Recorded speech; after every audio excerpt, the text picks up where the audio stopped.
Sì, che faccia che non si capisce. Allora, eccoci qua. Durante la pubblicità abbiamo introdotto un altro argomento che aberrante, sicuramente ha colpito insomma, in quest'ultimo periodo, cioè la visita l'incontro di Obama con Angela Merkel, un Obama che è arrivato anche con un tono ha benedetto, diciamo, l'operato della Merkel, si è detto orgoglioso dei cittadini tedeschi e ha detto che non dobbiamo fare muri. Cesare. No, ma lo si diceva, guardi Trivellato, era più bello durante la pubblicità, perché era un po' più colorito. Sì, era un po' più colorito, adesso non si possono neanche dire certe perché cose. È uscito Trivellato e noi ci siamo sfogati. Esatto. Cioè, allora, quello che a me ha fatto un po' di venire ma leggerissimamente un po' di orticaria, non tanto quello che dice Obama, che non...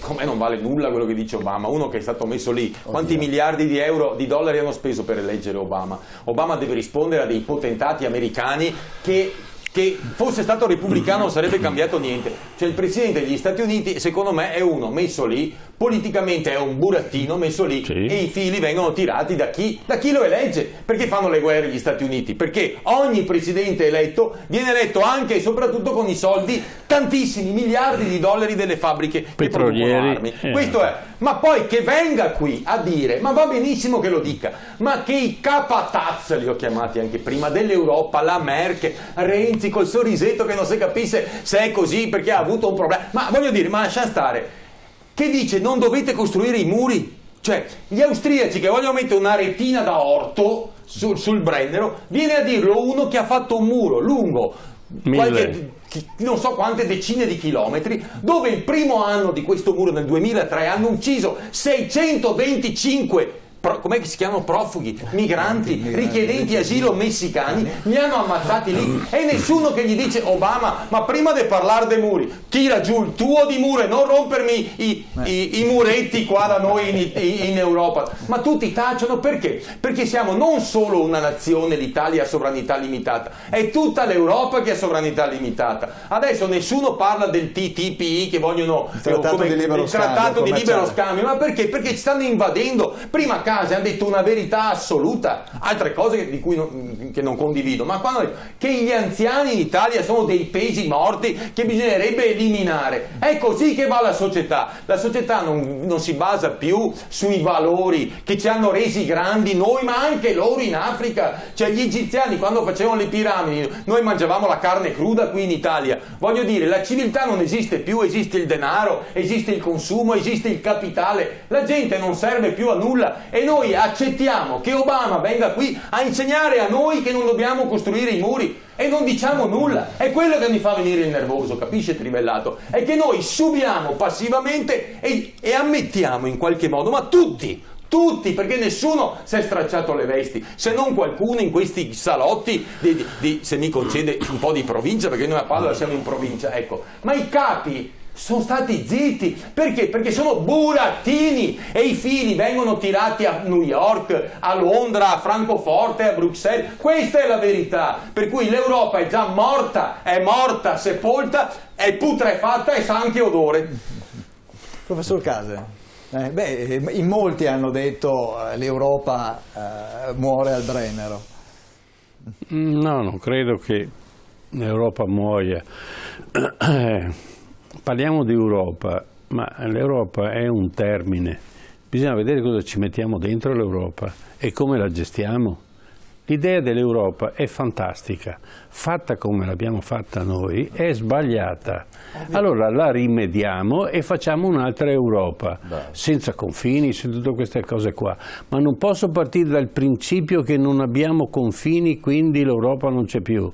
Non è vero, ci sono un sacco di cose che non funzionano in questa Europa come è stata costruita e costituita questa Europa.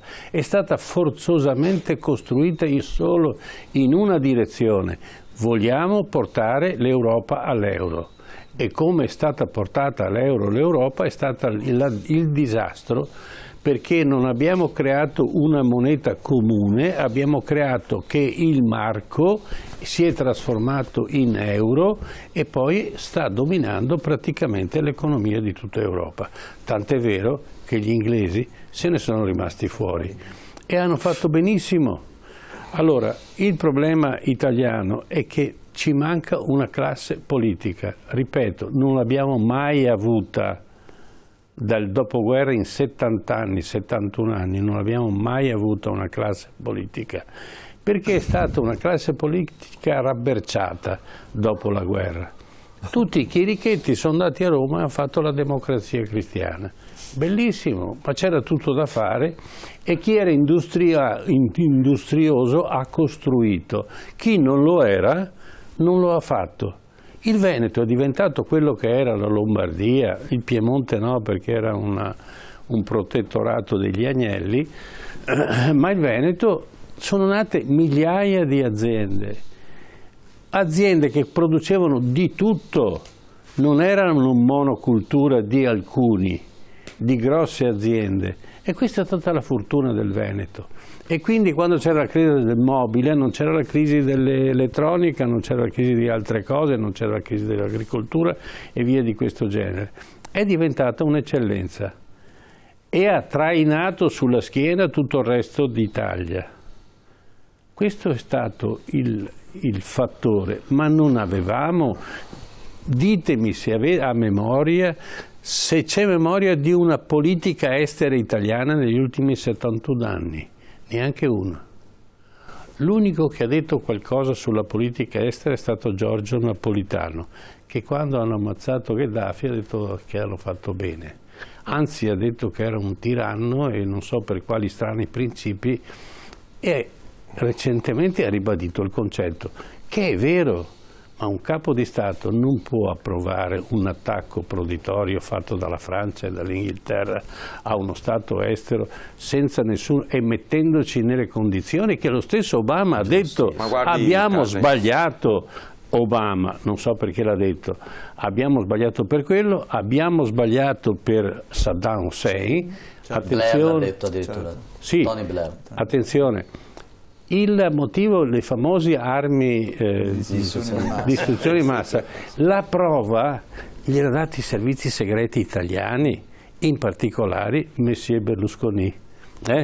Ma di chi? Le armi di chi? Degli iracheni? La prova che gli iracheni avevano le armi di distruzione di massa è stata data dai servizi segreti italiani agli Stati Uniti e sono arrivati lì col cartellino. Berlusconi, allora, sì, Io pensavo fosse della moglie di Colin Powell, invece era di Berlusconi, no, che gli ha trovato anche un po' di anemia, ma comunque non importa, era quella della distruzione di massa. Non la tia agli occhi come comunque posso dirle, Carlo, sì. Guardi che poi Napolitano ci ha abituato, cambia idea. Fra 40-50 anni Napolitano cambierà idea. Si ricorda di Budapest, dell'invasione dei carri armati, che aveva detto che era stata la difesa della democrazia da parte dell'Unione Sovietica. Non solo. Dopo 40 anni ha cambiato idea, per cui su Gheddafi nel 2030 cambierà idea anche Napolitano. Ha detto che quando i carri armati arriveranno in Italia, lui probabilmente sarà sacrificato perché non era sufficientemente degno di questa... infatti, no, ma si ricorderà, era nel 56, ha cambiato idea negli anni 70-80, per cui adesso cambierà idea su Gheddafi nel 2030-2040. Certo. Forse. Certo. Sì. Certo. Diamo un'aspettativa di vita lunghetta a sto Napolitano. Il problema è che la politica deve essere fatta dal basso e non dall'alto. Noi stiamo correndo veramente il rischio di perdere la nostra identità di italiani, e soprattutto l'italiano non è all'interno del proprio territorio, non viene protetto né dalla giustizia né dalle istituzioni, da nessuno. Allora, l'italiano è abbandonato e vessato. C'è il rischio, e poi vediamo come avviene nelle varie trasmissioni di tutte, dove la politica è colpa mia, colpa tua, sembra il litigio tra marito e moglie, ma non si arriva mai a nulla. E proponiamo degli esponenti futuri politici, per esempio a Roma, che fanno ridere. Non so se la prova della loro abilità è quella che hanno espresso fino ad oggi, mi domando come può essere che ad avere la faccia tosta di presentare talune persone. Scusi, Case, ce li meritiamo? Certo. Siamo d'accordo che ce li meritiamo, che ogni popolo ha il governo che si merita e che un popolo di pecore come siamo noi non potrà avere un governo con i leoni, avrà un governo di lupi. o di pecoroni, ma quello è quello che ci meritiamo. Posso dire una...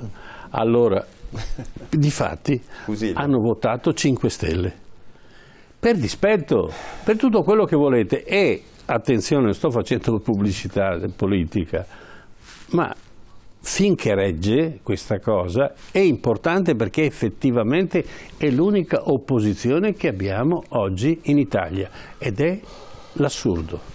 Certo. Caon, c'è stato un punto anche che ha sollevato Cesaro prima, sul rischio che effettivamente poi alla fine ci sia una sorta di, come dire, di ribellione, no? Cioè che l'italiano alla fine possa ribellarsi, tornando al discorso delle differenze che ci sono di trattamento tra migranti accolti, situazioni difficili di tanti anziani.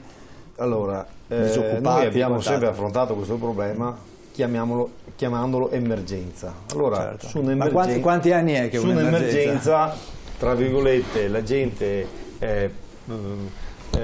si dà una pazienza, sta fa anche rima, che vabbè, gli hanno dato 35 euro, vabbè, però un'emergenza mi sa che duri poco e dopo via. Il problema è che diventa una cosa normale, e questo è il problema, che adesso la gente non riesce più ad assorbire mentalmente, ed è giusto anche, perché intanto mi sembrano veramente tanti questi soldi che vengono stanziati per ogni persona.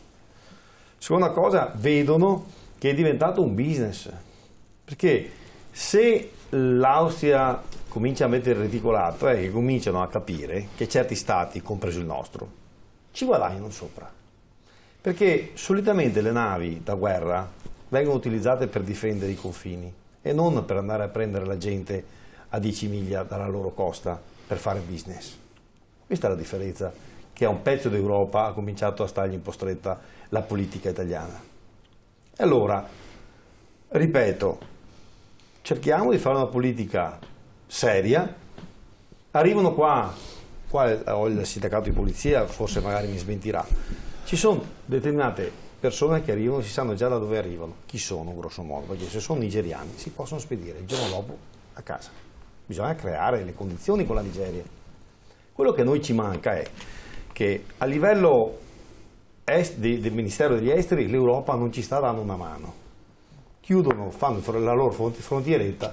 Allora a questo punto è il buon Renzi, la buona Pinotti e il buon Gentiloni, che dovrebbero essere non a casa a guardare la fiducia, dovrebbero essere in giro per questi paesi a creare tutti i presupposti per fare quella collaborazione, tra virgolette, che se l'Europa non ce la dà, ce la dobbiamo affrontare da soli. E si ricordi che un buon Stato, della brava gente che riesce a fare ministro degli esteri con determinate politiche, alla fine può portare a casa invece che cedere. Perché chi è bravo a fare il ministro degli esteri, chi è bravo a fare queste politiche, alla fine ci guadagna. Invece noi stiamo subendo per un piccolo sistema, chiamiamo così, clientelare interno con queste cooperative, su questi 530 milioni che l'Europa ci ha dato, e ci portiamo a casa questi clienti. È questo che è sbagliato. È questo che è sbagliato. Noi dobbiamo fare una politica estera. Se l'Europa non ci dà una mano, dobbiamo avere delle persone. Io mi ricordo, con tutti quanti i problematiche che ha avuto la democrazia cristiana, che convergo e convengo a quello che è stato detto pochi minuti fa, ma il ministro una volta o era primo ministro o facevo il ministro degli esteri, era il buon Andreotti. Perché? Perché era importante fare il ministro degli esteri. Ultimamente è difficile anche ricordarsi che è il ministro degli esteri in Italia. Allora, è la figura del ministro degli esteri, è la cosa più importante nella globalizzazione che stiamo vivendo. Una volta per andare in America, io mi ricordo la prima volta che ci sono andato nell'87, ho dovuto fare 40 ore di volo, certo. Cioè tra uno stato e l'altro. Il visto sul passaporto. Sì, passaporti, vabbè, anche adesso. Ma voglio dire, adesso si va in America in 6 ore, 8 ore. Certo. Poi sei l'aereo nuovo grande, quello di Renzi, a prescindere, ecco anche qua, io non, sul discorso dell'aereo di Renzi, io non vado a contestarlo. Per una grande nazione che si deve fare rispettare un ministero degli esteri come dico io, deve arrivare con l'aereo più grande che c'è nel mondo. È ora di finirla di fare sempre le persone così, no ma noi se no quello prende troppo, io non prendo. Una nazione che si deve far rispettare deve arrivare col vestito da festa, mai essere una pezza da piedi. Noi invece vogliamo fare il ministro degli esteri con la pezza di piedi e poi ci portiamo a casa questa immigrazione e ci lamentiamo. È ora di finirla. Posso dire una cosa? Un membro della famiglia reale inglese è andato in vacanza nelle Canarie 2 anni fa e ha preso un aereo della Ryanair. Se è vero quello che dice Caon, l'Inghilterra dovrebbe avere le pezze al culo. Mi sembra che l'Inghilterra... No, quando si va in ferie, ma il ministro degli esteri, ci dia chi... No, Cesaro, stai buono un attimo, stasera sei andato un po' fuori. No, sei tu che vai fuori, sei tu che vai fuori, Caon, perché io lo dico un attimo. Tu sei pagato da me, Caon. Tu sei pagato da me, io parlo gratis. Tu sei pagato anche con le mie uno che va in ferie, l'aereo che va in ferie, che aveva la sindrome del più piccolo, che va in ferie non si deve permettere di utilizzare il servizio statale. Uno che va in ferie le Canarie, ma uno che si sposta e che se deve arrivare deve far vedere che ha una nazione dietro. Capisci? Questa è la realtà. Io ho l'aereo più lungo del tuo, è così che funziona, no? Io ho l'aereo più lungo del tuo. Ma posso dirti una roba? Dopo noi ci chiediamo perché siamo rovinati, ma io penso che le risposte ce le diamo così, ma anche gratis ce le diamo le risposte, perché noi siamo rovinati, le risposte ce le diamo così. Penso sia evidente. Questa sera la Chioggia, ti faccio un'altra domanda, la morale di questa puntata è questa. La Merkel non si sposta quando vai via per lo Stato che fa il suo servizio con l'ultimo aereo. Allora, quando vai in ferie, la Merkel, sai che aereo ha la Repubblica Federale Tedesca? Ha un Airbus 321. Ha un Airbus 321. Noi abbiamo voluto un Airbus 340 che costa 40.000 euro l'ora e non riesce ancora a volare perché ci hanno dato una sola, quelli dell'Etihad. Ecco, costa 40.000 euro all'ora quando vola ed è un Airbus 340 che non vuole più nessuno, non vogliono neanche io non sto dicendo che l'aereo più grande. Facciamo parlare anche gli altri. Compreremo un aereo ti compreremo un aereo per farci perché purtroppo in questi stati che l'aereo più grande, più lungo, proprio in Nigeria, in queste cose qua fanno parte di tutto un sistema per farci capire che siamo credibili, se no rimaniamo l'Italietta esattamente delle scene di letto che siamo stati fatti per adesso ci compreremo un'astronave Fanelli, prossimo. Allora, è cambiato qualcosa a livello di permessi di soggiorno, tempistiche, riconoscimenti, impronte digitali e quant'altro nell'ultimo anno, diciamo? Non è cambiato assolutamente nulla, non cambia nulla perché a parte il fatto i soliti tagli indiscriminati, irrazionali che vengono adottati nel comparto sicurezza, ovviamente incidono anche sull'efficacia e l'efficienza del nostro settore. La questione che riguarda invece i permessi di soggiorno, noi siamo comunque un paese dove l'immigrato ha un ottimo servizio perché insomma il permesso di soggiorno ha una serie di circostanze, di caratteristiche necessarie per vedere se effettivamente la persona che è venuta qui ospite nel nostro paese si sta realmente integrando. Adesso è partito anche il progetto finalmente del permesso di soggiorno a punti che funziona sulla falsariga della patente a punti. Ecco, quando adesso uno straniero arriva in Italia fa un patto di integrazione, viene messo a conoscenza delle caratteristiche, dei diritti e dei doveri che ha, venendo meno, e non sto parlando di questioni attinenti alla pericolosità sociale, a reati perpetrati, ma a condizioni di mancata e comprovata mancanza di integrazione, questo gli comporta una penalizzazione, è un ulteriore strumento che dovrebbe servire insomma a incentivare le persone che arrivano qui di assimilare la nostra cultura, di assimilare il nostro livello civico, anche perché la donna che viene dal Sudan coperta fino a qui deve rendersi conto che per noi il suo velo, anche se è una scelta personale, comunque è un significato di menomazione nella donna, che per la legge italiana è uguale all'uomo. Poi per il resto, in quanto concerne le questioni delle commissioni, le commissioni sono terribilmente a rilento per la grande mole di persone, per i grandi afflussi, i continui sbarchi. Adesso prepariamoci, perché le previsioni di quest'anno saranno terrificanti. Certo, parliamo di 270-300 mila. Abbiamo bisogno di una parola di conforto. Se non succederà questo. Saranno terrificanti perché sono terrificanti, caro Bruno, per il semplice motivo che l'Europa non funziona. E come diceva giustamente Trivellato prima, l'Europa si finisce al Brennero, e non può essere così. Non può essere così. Abbiamo visto dalle cartine quello che è stato anche fatto per la Spagna e per altre situazioni che insomma meritano, e come diceva giustamente anche il professor Casen, non è più l'Europa dei bancari, delle multinazionali. Incominciamo a lavorare su un'Europa veramente sociale, Bruno. Ormai è passato il tram. Volevo chiudere con una domanda per Pap Fall. L'immigrazione è una questione solo di soldi alla fine. Lei è arrivato in Italia come sportivo, giocando a pallacanestro. Recentemente una partita di Serie A, non mi ricordo se Inter, Fiorentina o cosa, in campo c'erano solo stranieri. Ecco, c'erano solo stranieri da entrambe le parti. Allora, in quel caso lì andiamo allo stadio, ci facciamo l'abbonamento alla TV a pagamento per vedere le partite di calcio giocate da delle squadre che hanno il nome italiano, ma che sono di fatto tutte quante straniere. Internazionale non tanto. Questo sì, ma questo rispecchia che fortunatamente l'Italia sta maturando, sta cambiando su questo versante, voglio dire, nel senso che il profugo è il povero, ma se arriva l'immigrato con i soldi, alla fine o è il giocatore di calcio piuttosto che dico un'altra cosa, guarda, sto per anche siglare una convenzione di assistenza a una società per facilitare gli imprenditori cinesi a entrare in Italia per investire. E quelli sicuramente si arrivano, nell'ottica è previsto anche sul sito del Ministero dell'Interno, l'ingresso senza le quote, quindi l'ingresso abbastanza agevolato, perché investono. Ma guarda che mi pare che siamo entrati. Sono andato a Prato, mi pare di essere a Shanghai, forse non erano cinesi. No, ma questi erano finti, esatto, l'antico 26, ma quindi arrivano. Posso fare ecco, vedi Bruno, noi siamo dobbiamo chiudere.